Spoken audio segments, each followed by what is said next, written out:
నా మస్త్ దోస్తులు మన బ్యాచిలర్ బాబుల కోసం నోరూరించే టిఫిన్ ఐటెంతో నేను మీ ముందుకు వచ్చేసాను. ఈ టిఫిన్ ప్రిపేర్ చేసుకోవాలంటే చాలా ఈజీ. ముందుగా ఇంగ్రీడియంట్స్ వచ్చేసి 1 గ్లాస్ అటుకులు, 3 గ్లాసుల బియ్యం, 4 గ్లాసుల పెరుగు, 1 స్పూన్ మెంతులు రెడీ చేసుకోవాలి మామ.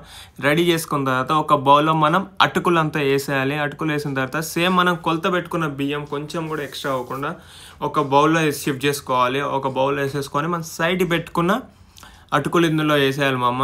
దాంతోపాటు మెంతులు కూడా వేసేసి నీట్గా వాష్ చేసేసుకోవాలి.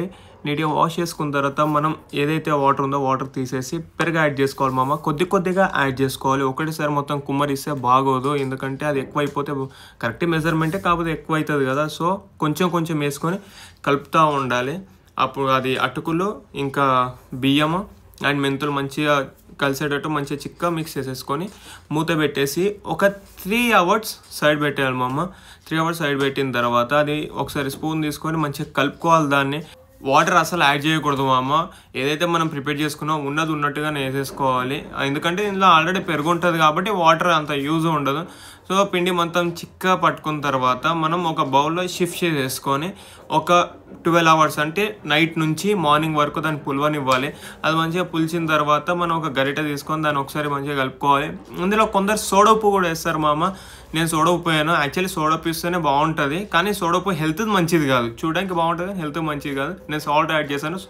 ఇలా కూడా బాగుంటుంది. సో మీరు ఇలా ట్రై చేయండి, అది హెల్త్ అంత మంచిది కాదు. సో మనం ఒక బౌల్ తీసుకొని ఆ పిండిని ఇందులో వేసేసి కచ్చపచ్చగా చేసుకున్న ఆనియన్ వేసేసి దాంతోపాటు పచ్చిమిర్చి ఇంకా కొత్తిమీర, కరివేపాకు, జీలకర్ర వేసేసి మంచిగా మిక్స్ చేసుకొని స్టవ్ వెలిగించేసి పెనం పెట్టేసి పెనం మంచిగా వేడైన తర్వాత ఆయిల్ వేసేసి మనం ప్రిపేర్ చేసుకున్న దోశ పిండి మొత్తం అట్టులాగా వేసేసుకోవాలి మామ. మంచిగా స్ప్రెడ్ చేసుకున్న తర్వాత ఆయిల్ వేసి మూత పెట్టేసి సిమ్లో పెట్టాలి.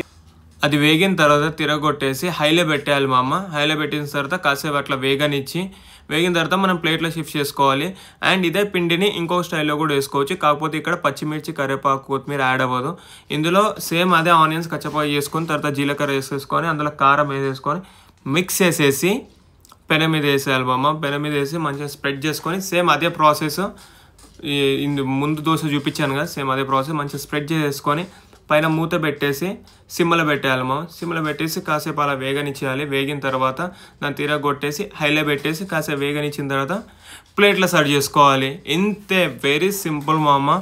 అసలు ఇంటి దగ్గర ఎవరు చుట్టాలు వచ్చినా లేదా మార్నింగ్ మన బ్రేక్ఫాస్ట్కి అయినా నైట్ స్నాక్స్కి అయినా పనికి వస్తుంది. దీనికి కాంబినేషన్ వచ్చేసి ఆవకాయ, కొబ్బరి చట్నీ మామ. కొబ్బరి చట్నీ వీడియో కావాలంటే కామెంట్ చేయండి, అది మీకోసం స్పెషల్గా చేసి పెడతాను. అండ్ ఇలాంటి మంచి వీడియోస్ మీరు మిస్ అవ్వకూడదంటే ఇప్పుడే మన ఛానల్ సబ్స్క్రైబ్ చేసుకోండి. ఈజీ వంటలు అండ్ తప్పకుండా ట్రై చేయండి. అది ఎలా వచ్చిందో నాకు కామెంట్ చేయండి. అండ్ ఇంకా మీకు ఎలాంటి వంటలు కావాలో కామెంట్ చేస్తే అది కూడా నేను చేయడానికి ట్రై చేస్తాను. And thanks for watching.